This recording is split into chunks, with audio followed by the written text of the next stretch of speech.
이 시간 우리 같이 하나님 말씀 받겠습니다. 이 복된 시간 우리에게 주시는 하나님 말씀은 누가복음 6장입니다. 누가복음 6장 12절서부터 16절까지 말씀입니다. 제가 가진 성경으로 신약 98쪽에 있습니다. 누가복음 6장 12절서부터 16절까지 말씀을 우리 같이 한 절씩 교독하도록 하시겠습니다. 이때 예수께서 기도하시러 산으로 가사 밤이 새도록 하나님께 기도하시고 밝음에 그 제자들을 부르사 그 중에서 12를 택하여 사도라 칭하셨으니 곧 베드로라고도 이름을 주신 시몬과 그의 동생 안드레와 야고보와 요한과 빌립과 바돌로메와 마태와 도마와 알페오의 아들 야고보와 셀롯이라는 시몬과 같이 읽겠습니다. 야고보의 아들 유다와 예수를 파는 자 될 가롯 유다라. 아멘. 네. 오늘 금요기도에 나오신 모든 분들에게 하나님의 은혜가 넘치기를 소망합니다. 우리가 기도할 때마다 생각해 봐야 되는 것이 있습니다. 그것은 바로 우리 예수님에 대한 것이죠. 예수님께서는 중요한 일을 앞두고 그때마다 항상 열심히 기도하셨던 분입니다. 왜냐하면 하나님께서 맡겨주신 그 사명을 감당하시기 위하셨던 것이죠. 하나님께서 맡겨주신 그 사명을 온전히 감당하기 위해서 항상 기도로 준비하셨습니다. 그리고 기도하시면서 하나님과 동행하셨죠. 그래서 누가복음에서는 예수님께서 항상 기도하셨다라는 것을 강조합니다. 예수님께서는 중요한 일을 앞두고 반드시 기도하셨는데 라는 그런 강조점을 우리에게 들려주고 있습니다. 그렇게 이야기하는 이유가 뭐겠습니까? 우리도 중요한 일을 앞두고 기도해야 한다. 너희가 사명을 감당해야 되면 기도해야 한다. 그 이야기를 하고 계시는 것입니다. 오늘 말씀에 나오신 예수님도 마찬가지죠. 예수님께서는 예수님을 따라다니는 제자들을 놔두시고 산에 홀로 기도하러 가셨습니다. 이들은 예수님과 동고동락하였죠. 제자들은 항상 예수님을 따라다녔는데 그들은 예수님께서 가르침을 주실 때 그리고 병을 고치실 때 등 사람과 만나게 될 때마다 사람들이 예수님에게 갑자기 달려오지 못하게 일종의 질서 유지를 하는 역할을 하기도 하였습니다. 때때로 예수님의 비서나 보디가드와 같은 역할을 감당하면서 예수님의 여러 가지 일들을 도왔습니다. 그리고 예수님과 삶을 나누면서 직접적으로 가르침도 받고 예수님의 모든 것을 나누는 그런 삶을 살았던 것이죠. 생각해 보시기 바랍니다. 예수님이 길을 가는데 누군가가 갑자기 달려와서 예수님을 해칠 수 있었을까요? 그럴 수 없습니다. 오직 하나님께서 허락하신 경우에만 가능합니다. 언제 그 일이 있었습니까? 고난 당하시는 그날, 그때에만 가능했었습니다. 그 외에는 어느 누구도 예수에게 손을 댈 수가 없었다라는 것이죠. 그럼에도 예수님께서는 제자들의 수고를 거절하시지 않으셨습니다. 그들이 원하는 대로 하게끔 놔두셨던 것이죠. 그런데 제자들이 생각하기에 위험할 수 있는 밤에 예수님께서는 이들의 도움을 받지 않으시고 오직 하나님께만 집중해서 기도하시기 위해서 홀로 산으로 가셨습니다. 산으로 가신 예수님께서는 밤새 기도하셨습니다. 그리고 아침에 예수님을 따라다니는 모든 제자들을 불러 모으셨죠. 13절 말씀입니다. 밝음에 그 제자들을 부르사 그 중에서 12를 택하여 사도라 칭하셨으니 예수님께서는 예수님을 따르고 있는 제자들 중에서 12명을 따로 불러 세우시고 사도라고 불러주셨다라는 것입니다. 이들은 예수님께서 특별한 일을 맡기게 될 것이죠. 사도라고 하는 말은 보내심을 받은 사람을 말하고 있습니다. 예수님께서 세상에서 복음을 전파하기 위해서 특별히 택한 사람들을 말합니다. 우리가 말하는 바로 12명입니다. 이들은 예수님께서 구속의 사역을 마치시고 승천하신 이후에 중요한 일을 감당합니다. 바로 교회를 세우는 일입니다. 그리고 그 교회를 인도하고 복음에 대해서 선포하고 예수 그리스도의 증인으로서 가장 핵심적인 위치에서 살아가게 되는 사람들이었죠. 생각해 보시기를 바랍니다. 오순절 성령님께서 임하셨던 그 마가 요한의 다락방에 120명의 사람들이 모여 있었다라고 말합니다. 그렇다면 예수님을 따라다녔던 사람들은 최소 몇 명이라는 겁니까? 120명이었습니다. 어쩌면 이 자리에 그 120명 이상에 되는 제자들이라고 하는 사람들이 있었습니다. 그 중에서 예수님은 대표할 만한 사람 12명만을 따로 세우셨던 것이죠. 이렇게 예수님께서는 따로 불러서 사도로 세운 12명의 제자들 중에는 조금 특별한 사람이 있었습니다. 16절 하반절에 보면은 예수를 파는 자 될 가롯 유다라.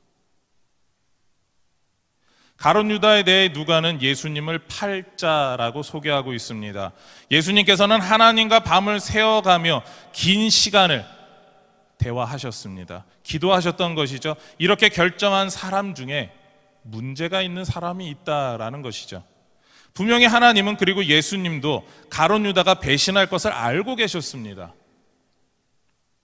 그래서 우리는 의문을 가질 수가 있죠. 왜 예수님께서는 가롯 유다를 택하시고 사도로 세우셨는가라는 것입니다. 이 질문에 대한 답을 찾기 위해서 우리는 예수님께서 기도하신 이 때에 대해서 주목해야 합니다. 11절 처음 부분을 보게 되면 이때 예수께서 기도하러 산으로 가사라고 이야기를 하고 있습니다.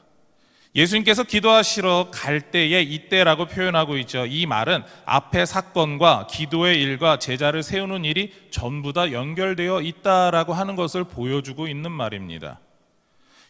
누가복음 6장 앞부분에는 이런 일들이 있었습니다. 1절 말씀을 보게 되면 안식일에 예수께서 밀밭 사이로 지나가실새 제자들이 이삭을 잘라 손으로 비비어 먹으니, 예수님과 제자들은 전도 여행 중이었습니다. 여행을 하면서 예수님과 제자들은 충분히 먹지 못하고 쉬지도 못하고 계속해서 여행을 하고 있었습니다.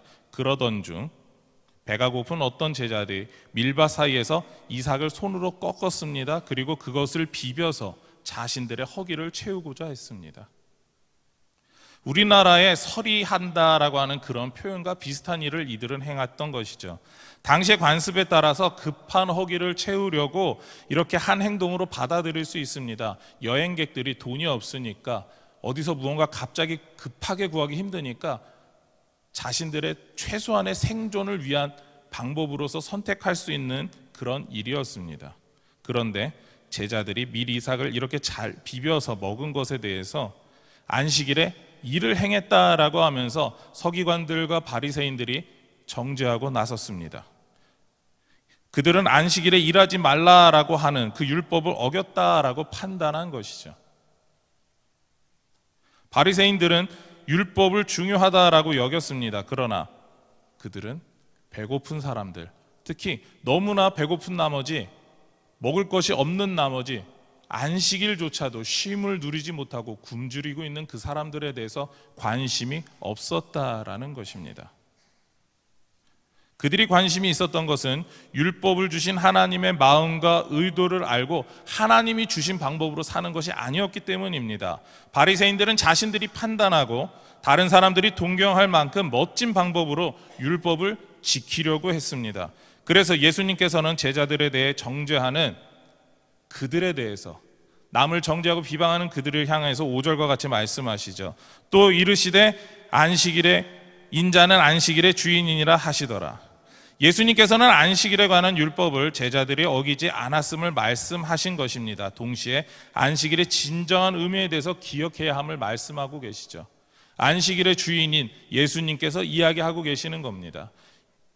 제자들은 안식일을 어기지 않았다라는 것이죠. 그리고 하나님께서 더 기뻐하시는 일을 행해야 한다라는 것을 말씀하고 계시는 겁니다. 바로 가난한 사람들에 대해서 그들을 생각하고 그들의 필요를 채워주어야 한다라는 것이죠. 이것이 안식일 논쟁입니다. 그리고 이런 안식일 논쟁은 계속해서 이어지게 되죠. 6절 7절을 보겠습니다. 또 다른 안식일에 예수께서 회당에 들어가사 가르치실새 거기 오른손 마른 사람이 있는지라. 서기관과 바리새인들이 예수를 고발할 증거를 찾으려 하여 안식일에 병을 고치시는가 엿보니, 이제는 예수님께서 안식일에 병자를 고치시는지 서기관과 바리새인들이 관심 있게 쳐다보고 있는 것입니다. 이들은 안식일에 병을 고치는 것도 안식일을 어기는 것으로 여겼기 때문이죠. 그리고 예수님께서 그렇게 행하면 이들은 예수님이 율법을 어겼다라고 하면서 자신들의 종교 재판에 세우려고 했던 것입니다. 이들의 마음을 아신 예수님께서는 9절과 같이 말씀하시죠. 예수께서 그들에게 이르시되 내가 너희에게 묻노니 안식일에 선을 행하는 것과 악을 행하는 것, 생명을 구하는 것과 죽이는 것 어느 것이 옳으냐 하시며, 안식일에 어느 것을 행하는 것이 옳은 일인가 라는 질문을 던지셨습니다.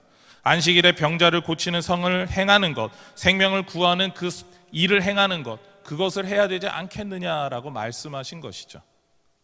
이것이 6장에서 나타난 두 번째 안식일 논쟁입니다. 이 두 번의 안식일 논쟁을 통해서 예수님께서는 이렇게 말씀하시는 것이죠. 안식일에 해야 하는 일은 가난한 사람들의 필요를 채워주는 일이며 병자들을 돌보는 일이다.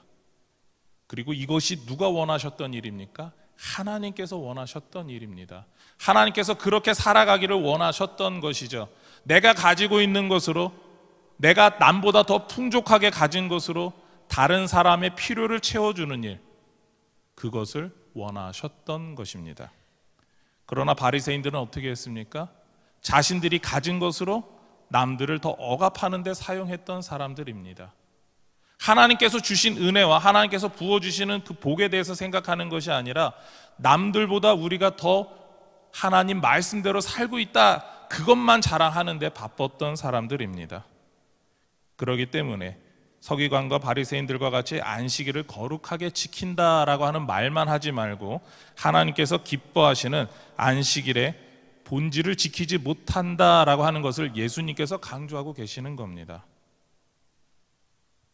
이런 안식일 논쟁 다음에 서기관과 바리새인들은 어떤 결심을 하게 될까요? 안식일 율법을 대놓고 어기는, 그리고 자신들에게 창피를 준 그 예수님에게 분노하게 됩니다. 부정적인 감정을 가졌습니다. 그리고 서기관과 바리새인들을 향하여서, 그리고 장로들의 율법에 대해서 공격했다라고 판단한 것이죠. 그들의 결론은 11절과 같이 나옵니다. 그들은 노기가 가득하여 예수를 어떻게 할까 하고 서로 의논하니라.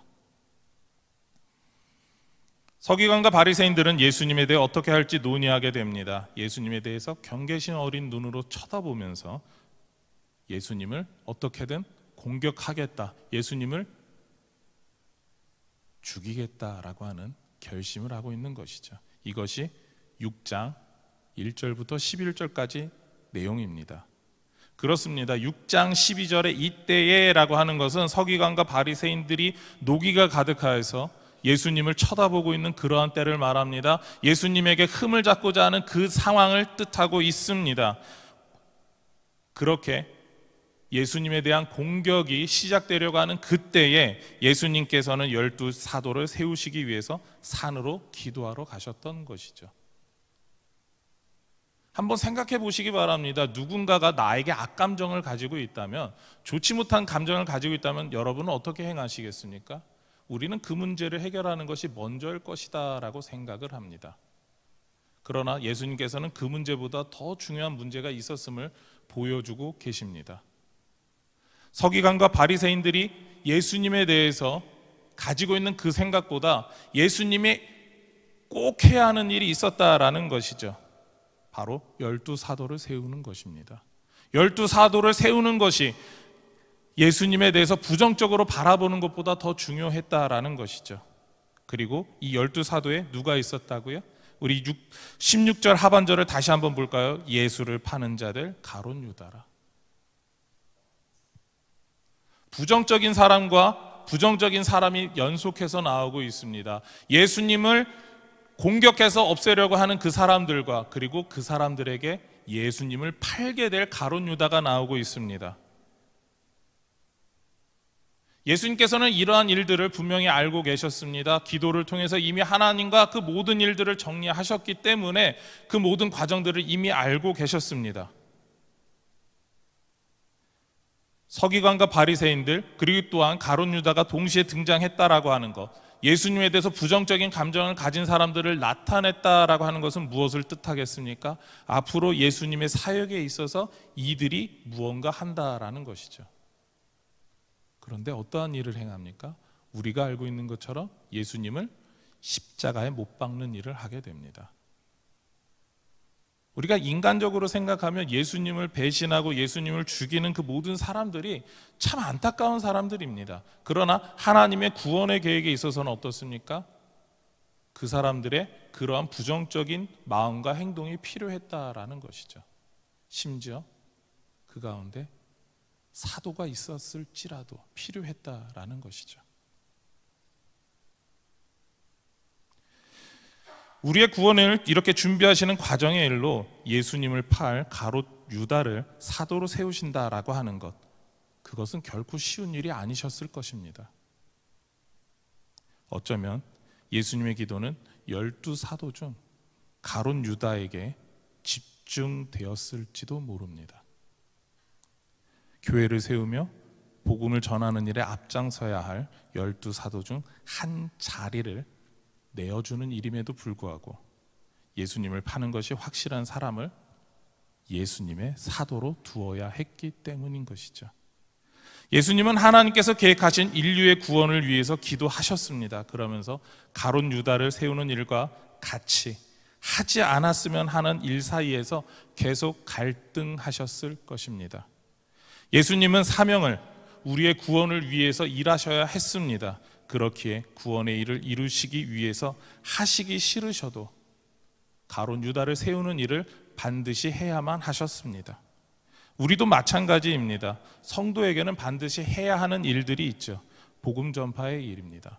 이 복음 전파를 위해서 감당하기 위해서 예수님처럼 해야만 하는 일들이 종종 있습니다. 우리가 교회에 여러 가지 많은 일들이 있는데 그 가운데 목회자도 그렇고요, 우리 성도들도 그렇고요, 때때로 안 했으면 하는 일이 하나 있습니다. 그것은 바로 교회 리더들을 세우는 일입니다. 중직자들을 세우는 가운데 이 모든 과정들이 은혜 가운데 진행되어서 은혜 가운데 마무리되고 은혜 가운데 서로가 섬긴다면 참 좋습니다. 그런데 왜 그렇게 이렇게 잡음이 많고 시끄럽습니까? 그래서 어떤 분들은 진짜 수도권의 어떤 교회에서는 일부러 교단을 탈퇴해서 독립교단으로 가셔서 장로님을 안 세우는 교회까지도 있습니다. 아유, 우리 교회 장로님 필요 없어. 장로님 있어봤자 너무 시끄러. 권사님 안 세울 거야, 안수집사 안 세울 거야. 그러면서 본인 하기 편한 목회를 하시겠다라고 하는 분들도 있습니다. 혹은 본인 말 잘 듣는 분들로만 장로님을 세우는 분들도 있습니다. 왜 그렇습니까? 너무 말이 많기 때문에 그래요.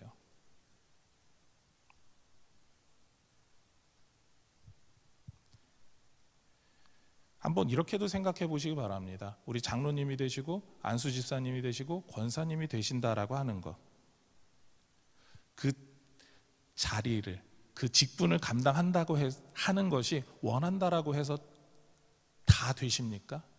아닙니다. 또 어떤 분들은 원하지 않으셨는데도 되시는 분들도 있습니다. 그 이유가 무엇이겠습니까? 하나님께서 교회를 위해 세워주시는 직분이기 때문에 그렇습니다.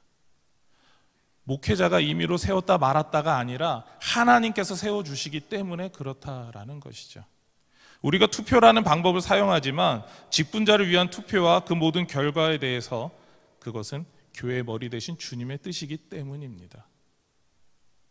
주님의 뜻으로 세워지기 때문에, 그리고 주님의 뜻대로 세우시기 위해서 우리가 꼭 해야 하는 것이 있습니다. 바로 기도입니다.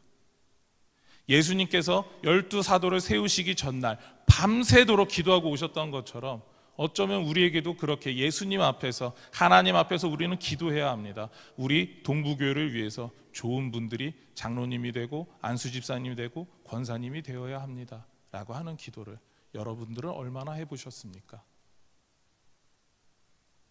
우리 식구 중에 혹은 나 자신이 그런 직분의 후보가 되었다라고 하면은 기도하시는 분들이 있을 수 있습니다. 그런데 그런 후보가 되지 못해도 여러분들은 기도해 보신 적이 있으신지요?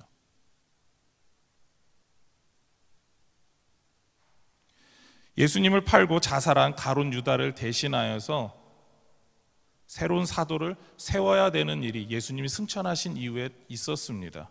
베드로와 다른 10명의 사도들과 제자들도 기도했습니다. 그리고 이렇게 이야기를 하게 되죠. 사도행전 1장 24절과 25절입니다. 그들이 기도하여 이르되 무 사람의 마음을 아시는 주여 이 두 사람 중에 누가 주님께 택하신 바 되어 봉사와 및 사도의 직분을 대신할 자인지를 보이시옵소서. 가룟 유다가 자살한 그 빈 자리를 채우기 위해서 하나님 앞에 이렇게 기도하면서 이들은 하나님 앞에서 다른 사도를 뽑게 됩니다. 바로 마띠아를 하나님 앞에서 세우게 되는 것이죠. 그렇습니다. 우리가 교회에서 리더를 세운다라고 할 때 가장 중요한 일은 기도하는 일입니다. 기도하지 않고, 기도를 준비하지 않고 우리는 세울 수가 없다라는 것이죠. 주님의 몸된 교회를 위해서 이렇게 섬기게 될 장로님을 위해서 우리는 담임 목사님과 함께 지난 일주일간 새벽마다 기도했습니다. 교회를 위해 함께 일할 사람이기에 주님의 뜻을 구별하는 그 지혜로 투표하기 위해서 기도했습니다. 또한 투표하기 위한 우리의 마음을 주님께서 움직여 주셔야 됐기 때문에 기도했습니다. 또한 오늘 새벽에도 투표한 이후에 그분이 섬기시는 그 자리를 위해서까지도 우리는 기도했습니다. 제가 여러 교회에서 사역을 하면서 느낀 것이 있습니다. 그것은 교회마다 중직자 선거 때가 되면 공통된 몇 가지 특징이 있습니다. 투표하기 싫다고 교회에 나오지 않는 분들이 꼭 있습니다. 그 시간이 너무나 오래 걸리고 그 과정이 너무나 재미없다고 나는 다른 일을 하겠다라고 하면서 그냥 교회에 오는 것조차도 안 해버리시는 분들이 있습니다. 개인적으로 부탁을 드리지만 투표에 자격이 되신다면 여러분들이 관심을 갖고 참석해 주시기 바랍니다. 심지어 원래회라든가 재직회라든가 아니면은 공동회의 그 모든 자리에 좀 자리를 지켜주시기 바랍니다. 어떤 교회 있든지 간에 항상 우리 공동회를 앞두고 재직회를 앞두고 기도하시겠습니다라고 하고 나가시면 몇 분 안 계시더라고요. 한국교회 다들 이 비슷한 현상인 것 같습니다. 또 이런 분들도 있습니다. 또 때로는 내 마음에 든 사람이 없다고 후보로 나오지 않은 분의 이름을 적어내시는 분도 있습니다. 그리고 기표하지 말라고 하는 방법으로 기표하시는 분들도 있습니다. 왜 그러는지 저는 이해는 되지는 않습니다. 다른 교회에서 있었던 일인데요. 장로님 7분을 세워야 한다고 하면서 후보를 10분을 추천을 했습니다. 2주일 정도 이렇게 그분들의 프로필과 이력과 해왔던 그 모든 사역을 적어놓고 그분들에 대해서 서로 기도하면서 준비하는 과정이 있었습니다. 그리고 투표 당일날, 아니 그 전주부터 그 10명의 후보 중에 최대 7명 세워야 되니까 최대 7분까지 투표하실 수 있습니다를 강조했습니다. 그런데 마음에 드는 사람이 없다고 몇 분은 한 분만 혹은 두 분만 이렇게 투표한 결과지를 내시는 것을 보았습니다.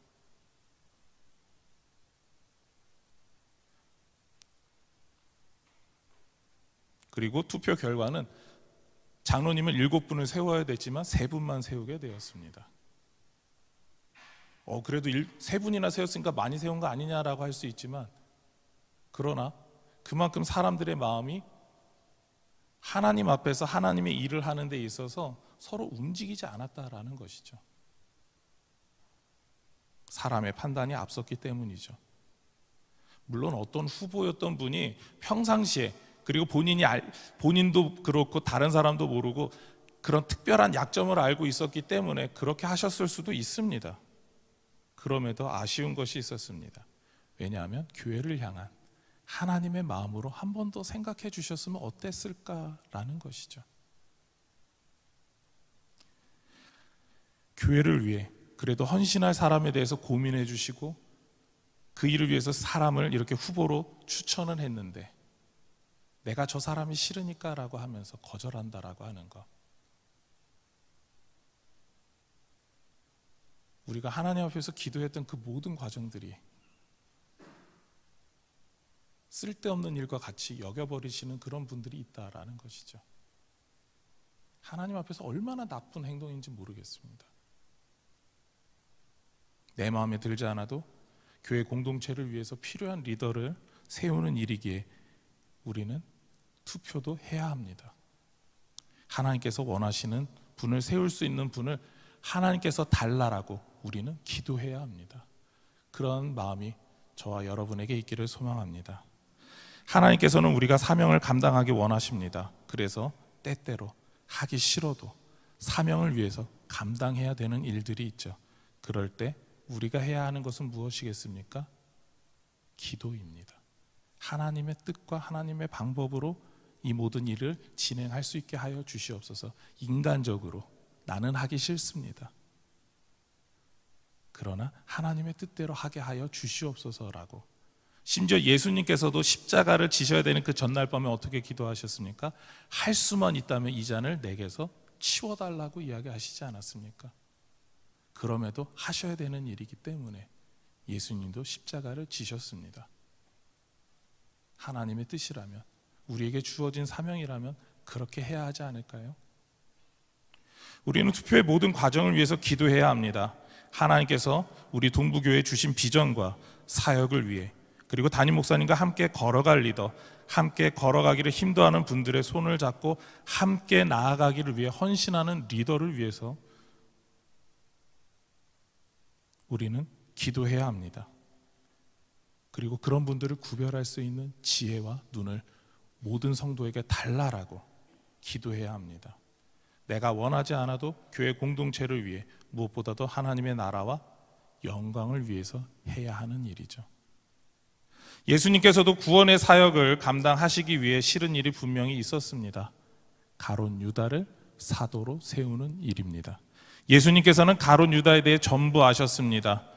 그리고 어쩌면 예수님의 사역 기간 내내 가룟 유다를 위해 기도하셨을지도 모릅니다.